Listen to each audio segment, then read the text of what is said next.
Good morning, and welcome to Seattle Atheist Church. Atheist, agnostic, skeptic, whatever you like to call yourself, you are welcome here.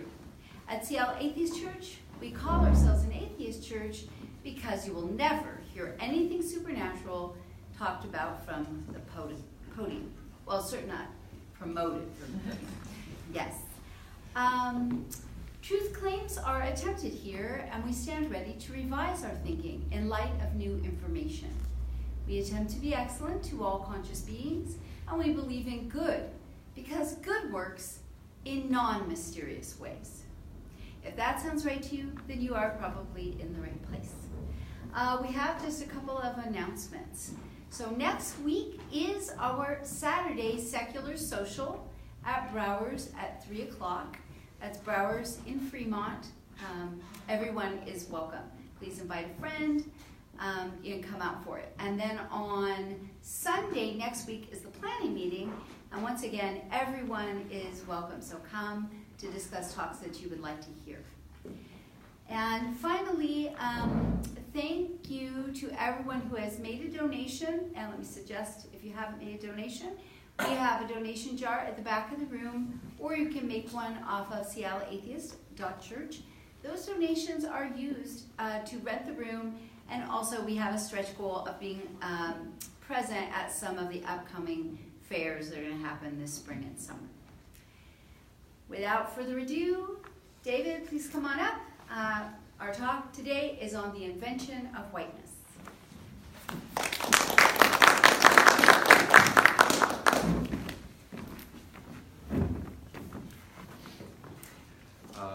When the first Africans arrived in Virginia in 1619, there were no white people there, nor, according to colonial records, would there be for another 60 years. That is the summarizing statement and the big takeaway from Ted W. Allen's 2-volume work called The Invention of the White Race. That does not mean that people looked differently. There were English people that were there. There were people that might look like some of us in this room, but they did not consider themselves to be white in 1619. And this talk is going to go through how whiteness was invented in the 17th century. And so from the early 1600s, that idea does not exist yet. By the end of that century, it does. And I'm going to talk about first 3 people that sort of represent how being someone of African descent changed from being someone that was a little lower in status but able to achieve parity to there being a complete divide between people who would be considered black, or in these terms, Negro would be the term, right? And then the invention of whiteness as a thing. Then I'm going to tell you about one of the major incidents that seems to have caused that. It's called Bacon's Rebellion. And ultimately I'm going to talk about sort of the justifications that happened after the invention of whiteness to try to make it a real or scientific thing, and how those really didn't hold up, especially in the early 20th century and into today. So the first person I want to talk about is a man named Anthony Johnson. And so he arrived in Virginia in 1621. So as many of you probably know, the first African enslaved people arrived in Virginia in 1619, and they showed up in Jamestown. Jamestown was founded in 1607, but these people that were forcibly brought there, they got there before the Pilgrims. So the Pilgrims are central to our national myth, but they don't found Plymouth until 1620. Anthony Johnson was captured by an enemy nation in what's now Angola. He was sold to a merchant working for the Virginia Company, but he was sold as an indentured servant. And this is something that's pretty important about the early period of American colonization, because if y'all remember the current governor of Virginia, Ralph Northam, he got into lots of trouble because apparently he either dressed up in blackface or as a KKK member in college, and then tried to explain that and had to be coaxed out of moonwalking. And then he did an interview, and he referred to the first Africans who came to Virginia as being indentured servants. And the interviewer corrected him and said slaves. and that is somewhat true, but in the case of Anthony Johnson, he actually was able to work his way out of forced indentured servitude. So he's able to engage and marry another indentured woman, whose name is also Mary, and by 1647, he is definitely completely free. He is able to purchase cattle. By 1651, he acquires 250 acres of land, and he also has 5 indentured servants. Of those 5, only one of them is of African descent, right? So this early period, statuses are a little more fungible. Between 1653 and 1655, Johnson is involved in a lawsuit with a man named Robert Parker, and it's over a person whose name is John Casor. So in this lawsuit, we have Johnson described as a free Negro, and Casor is an indentured servant who claims that he's being held illegally because his contract is up, and Johnson's holding it too long. Johnson first loses the suit, so Casor is going to be able to go freely, but then on appeal, Johnson wins. He wins the case, and Casor is declared to be a slave for life. This is very new because he's not accused of doing anything wrong. There's no crime, but in 1655, he is going to be held as property basically for the rest of his life. And what this change represents is that Casor viewed himself as part of a client-patron relationship. So he thought he was a patron of Johnson, and he was going to go and become a become a client of Parker. But Johnson's argument was that no, this is property. He's not someone who can make that change. Remember, Johnson is what we would now describe as black, right? And so he is able to own property and do these things. And he wins this case, but there is obviously some discrimination there against him. In 1657, Johnson, who is literate, has someone forge a letter as if he wrote it, saying that he owes that guy 100 acres. Johnson doesn't fight this. He gets 100 acres paid off for that debt. And by 1670, when Johnson dies, he's going to try and leave 50 acres of what is still his land to his son. But a jury of men of European descent, this is 1670, they determined that the colony can seize those 50 acres rather than allowing Johnson to give it to his son, because the son was a Negro and by consequence an alien. So Mary Johnson still survives. She is able to give some cattle to her grandsons.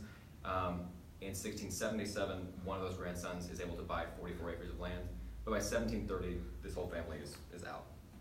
And so over the course of his life, he goes from being forced into indentured servitude, getting status, becoming someone who is a cornerstone of the community. In 1650 or so, there's like a house fire that destroys all the land.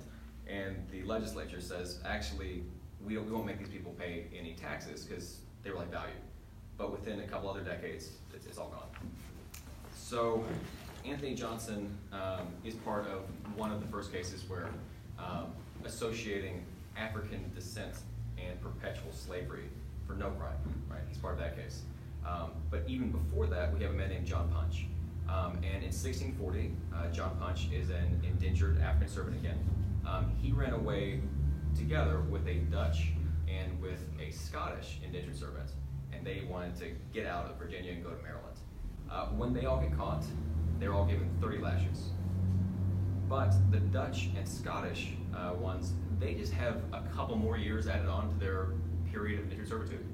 Whereas Punch, he is sentenced to serve his said master for the time of his natural life, here or elsewhere. And so already, we don't have a conception of race yet, but they are making these distinctions between people of African descent and people of European descent. The third person I want to tell you about is Elizabeth Key. She was born in Virginia in 1630, so she's born in the United States, or will become the United States. And her father is a British man who served in the Virginia House of Burgesses, that is the colonial legislature. But her mother is an enslaved African woman. And Key's father, once he dies when she's 6 years old, she then goes to the home of a godfather who is supposed to take care of her. So she's going to be an indentured servant for this man who's going to help her until she gets to the age of adulthood, and instead, he sells her to a judge who considers her to be a permanent slave. She goes with her common law husband, and they sue, saying she's being enslaved wrongfully. So her argument is first that under English common law, you take the status of your father. Her father was a free man. He was an important politician. She should be free. But secondly, they have her certificate of baptism. She's a member of the Church of England, and you cannot enslave Christians. So this seems like a pretty open and shut case, and she wins. She's able to win freedom, or acknowledging freedom of herself and of her infant. And for some reason that I don't understand quite why, the legislature passes laws. They also settle court cases. In 1662, 1656 when this happens, and the legislature goes, so by law she's right, I guess we need to change the law. And in 1662, they pass a law that says, in the colonies, people are going to take the status of their mother. Their justification for this at this point, this is 1662, is that Africans are not subject to British law because they are not British, they're African. And so we need to have like different laws for people from foreign nations, basically. But this also has the very obviously self-interested effect of allowing people who own people to profit by sexual assaults and have more property. But as late as 1656, you were still able to transition from one state to another. And so Bacon's rebellion is what is pointed to as a central event in early American colonial history. It's 1676, because Allen, the guy who wrote The Invention of the White Race, he traces how, especially in England, the status of peasants had actually been getting better throughout the late medieval period. They had gotten more rights for themselves. But then with enclosures, the ruling class started enclosing off land. And they wanted to do that because it was worth more to have sheep graze on it, you could turn it to wool and sell somewhere else, than it was to have people working the land to make food for themselves. And so the effect of this is that you pushed a bunch of people off the land.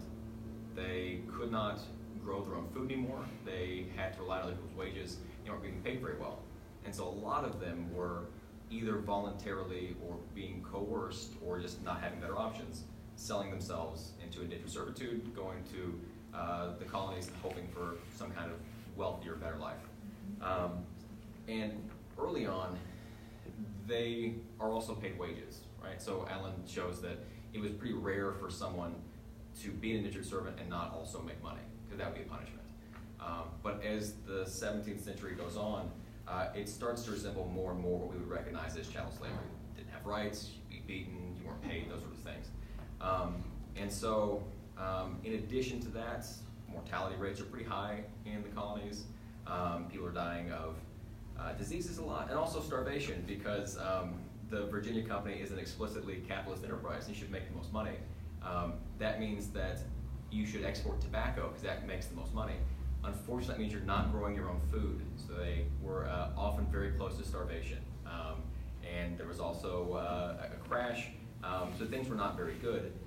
In addition to this, the American Indian nations around that time were still very numerous and powerful.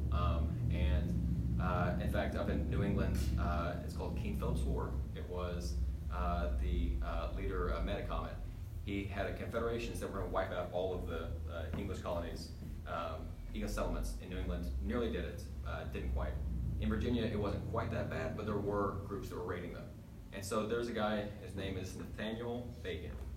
And Nathaniel Bacon, he really wants to go retaliate against the groups that are attacking them, but also just like wipe them out so that he can take over the land, right? His argument is that we don't have enough land here, we should get more of it, then I can have more land and be richer. But he is in disagreement with the governor of Virginia at that time, William Berkeley.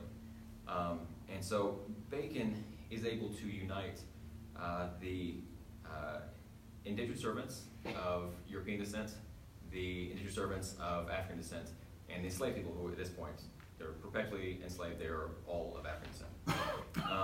And it says something, I guess, about us and our history, that the only thing that really has ever united poor people is trying to wipe out another group.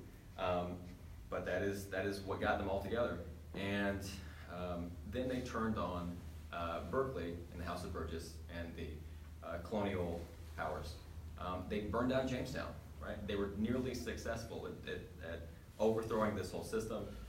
Then Bacon got a fever, he died, the rebellion falls apart.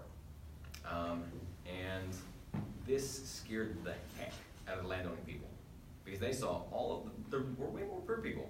There's always way more poor people than rich people.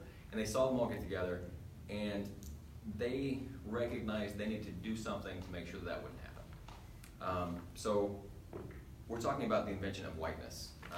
It is pretty late. The adjective white for a person does not go back any earlier than 1671 in English. But it starts to get codified into law more and more. And at the same time that you were taking freedoms away from people of African descent, you were starting to bribe the poor people by giving them the status of whiteness. That meant that they could one day own property. They could one day become a high status person. And they got a few more protections.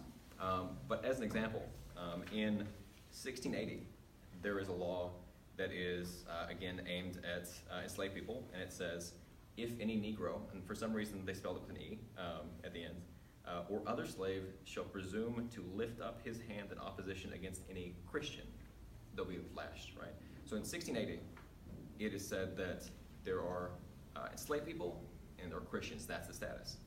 But it should be pretty obvious why this needs to change.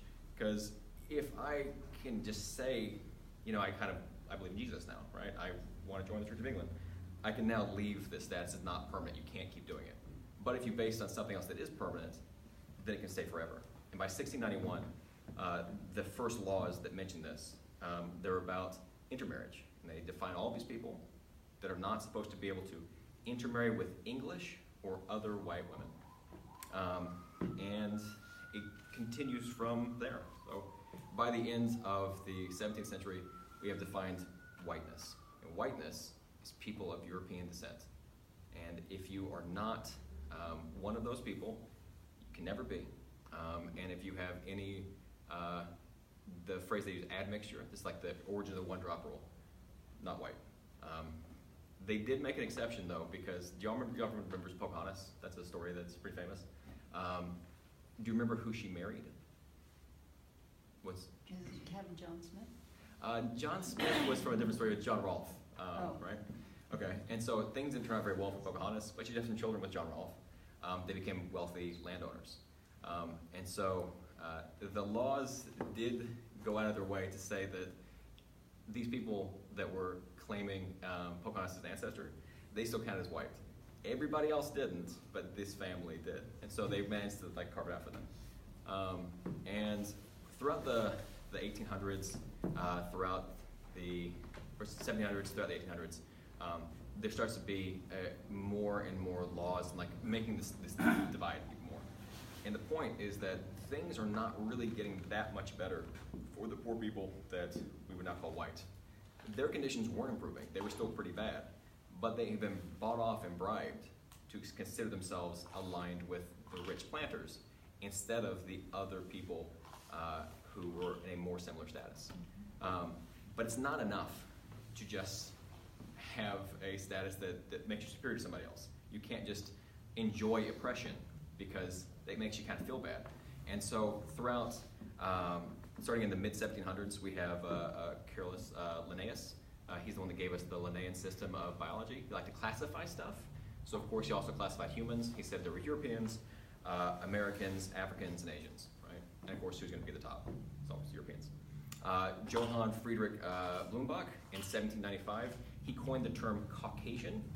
If you've ever wondered why that term exists, he just liked them, right? He thought that's the original race was Caucasians, and he thought they were the prettiest. That's why we have the term Caucasian. And Samuel George Morton in mid-1800s, he is not the only one to do this, but he was the most enthusiastic. He liked to measure skulls. He just paid people to bring him skulls from all over the world. He measured them. He said, this is the slope here, this is the size. And wouldn't you know it, he found out that people who look like him were the smartest and the best, and therefore the ones that should be in the voting. And so this is not a surprise, but I mean everything from religious justifications of so it's called polygenism. So there were people religious who said, yeah, I know that God made Adam and Eve, but maybe he also made some other people, and the other people are worse and bad, and we should enslave them, right? And you also have people who took Darwin's theory of natural selection and said, well, I mean, natural selection, that's also social Darwinism, and yeah, we're at the top now, so we deserve it, right? I am benefiting from this, and it's deserved. And so it doesn't really matter what the justification is. You'll find something that just justifies your power and oppression and then try to make it scientific. You will still see people try to do this, even with things like the Human Genome Project. In terms of actual biology, should be well known by now, there are more differences within any group than between any groups, right? 99.9% or all that stuff, right? Sometimes people say, but what about sickle cell anemia? And it is true that people who live in that band around the equator that are likely to get malaria, that they do have more, that there's an advantage to having sickle cell because it stops the spread of malaria, but that is not relevant to any racial category that has been defined. The one I think that is the most commonly used even today is just as recent as the 1940s. These terms are bad. Caucasoid, Mongoloid, and Negroid, right? Completely arbitrary. Like that should be obvious, but it's also not really any sooner than the 1940s because some people said there's 4, there's 5, there's whatever. This has been a part of American history from basically the very beginning, though. Our attitudes about what is a white person is as early as 1790. The Naturalization Act then said they would allow in immigrants to naturalize who were free white persons of good character, right? I don't know how they define good character, but whiteness was right there.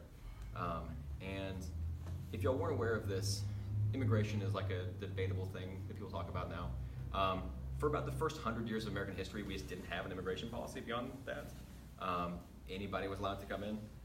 And then for the next 40 years after that, our only immigration policy was no Chinese people, right? The Chinese Exclusion Act of 1882, that was it. Everybody else was still allowed to come in, but not them. Before 1882, anyone of any race had come in without having had a visa or a permission or... Yeah, you couldn't be a citizen, right? You couldn't be naturalized as a citizen, but there wasn't any real attempt to stop anybody from coming. And it was only in the late 1880s, as you started to have more Chinese immigration, that said, well, not those people. If they leave, also they can't come back. And so there were also no quotas before 1882? Not that I'm aware of, no. Quotas really started in the early 1900s. I think 1924 is the big one. There was one a little before that, I think, that also targeted some other people from East Asia. But yeah, the immigration is having like a quota in things. It's pretty recent. And in 1924, it was based on census levels from 1880 or 1890, I think. So they basically said, like, we only have this many Italians, right, that we want to come in. We want more English people to come in, that sort of thing. And by the way, there are other forms of discrimination that exist. I'm going to talk about those in a little bit. But this is purely about whiteness. And early on, it was a little easier. And in the South, they tried to keep it this way, where it's just like there are 2 groups, that's it. But in the early 1900s, the Naturalization Act of 1906 says free white persons are able to naturalize, and also persons of African nativity or African descent. So they can naturalize and become white. And this opens up a lot of questions, because there's a lot of other people that are not those 2 things, right? But in America, everyone wanted to achieve the status of whiteness, because that was where all the power was. And so the very first case that I was able to find about this was 1909, and it was Armenians. So Armenians are literally Caucasian, right? They were in danger of being deported, though, because they weren't exactly white. They managed to win that case, and actually, see, I was looking at this because it's like an old New York Times article, and this just kind of blew my mind. It was a judge, and his argument that I guess the Armenians can stay is Judge Lowell also held that Congress may amend the statutes to provide more specifically what persons may be admitted to citizenship. But until that is done, and the definition of a white person is clearly set forth, the circuit court will not deny any citizenship to aliens on account of color. Let's see. There's some other like nasty terms in here. In his decision, Judge Lowell stated the government attempted to classify this next term as Asiatics, having already made no objection to Hebrews. So his argument was literally that, like, if we cannot keep Jewish people out, I guess we can't keep Armenians out either. So they got to join whiteness. Not everybody did, though. In 1922, Takeo Ozawa, he's a Japanese American. He had lived in the US for 20 years, and he argued he ought to be considered white. Why? Because if he didn't go out in the sun, he was pretty pale. He argued a lot of things about Japanese culture being great. The Supreme Court, though, held that however pale Ozawa was, he wasn't white under the definition like Caucasian, right? So yes, you literally do get pale if you're not in the sun, but that's not what we're talking about here. Another person that tried to have a run at it was a man named Bhagat Singh Thind. He was an Indian Sikh man. He immigrated to the United States and tried in 1923 to argue that he was, his term, a high caste Aryan of full Indian blood. And this time the court said that while true by like the scientific definitions they're using, that would be correct. Under the common understanding, you are not white, you don't get that privilege, which obviously very arbitrary. It's really arbitrary because it changes with time. In the South, under segregation, in some areas, people of Chinese descent were able to go to the all-white schools. They were not like forced to go to the segregated black schools. In 1930, the US Census, for the first time, differentiated whites, and this is the term Mexicans, right? So up until that point, and now we say there's non-Hispanic white, Hispanic white, and so forth. The thing was, are you white or are you Mexican? And also in 1930, that was when we did the forced, we call it repatriation, but about 500,000 people were forced to go to Mexico, even if they were not ever born there, if they didn't speak any Spanish, because it was a Great Depression. We wanted to get people we did not consider to be white out of the country. Also in 1915, there was a man named George Dow. He was a Syrian American, and he did win his case. So for that purpose, Levantine Arabs were considered to be white by the Supreme Court, but not other Arabs. So if you're North African Arab, you do not count as white until 1943. So this should all be very clearly not a thing that is based in anything that is substantively real, but it has real effects. Whiteness has very real effects on what you are able to do in society and what privileges you have. And the fact that all of these different groups wanted to get the status of whiteness for themselves should be pretty clear, because if you have a status of something else, you're going to face massive discrimination in almost every aspect of your life. A lot of times people will hear this sort of thing and bring up, yeah, but weren't the Irish also discriminated against? But also, like, my great-great-grandfather was Italian, and they called him names and all these things. And that is true, that other European groups experienced racism, right? But they experienced racism for being the wrong kind of white, right? They were not legally barred from things in the same way that people who were considered to be black, who were considered to be Chinese, for example, were barred from certain things. And that's why whiteness is this thing that doesn't really make any sense except as power. It's been able to expand and contract and grab the people to help maintain itself, to maintain white supremacy, because it really just wants to keep the status quo. And if we say now that this is the most diverse time in American history, I mean, that's kind of true, but also there have been past times that we could consider diverse, except when we look back and now say that, well, all those people were white, right? All those people were part of this caste. And I think it's really important to be aware of what whiteness is and means. It is not that you cannot have genocide or you can't have slavery, right, without a concept of race. The Romans did it. They were really nasty and brutal, and they didn't need racism for that.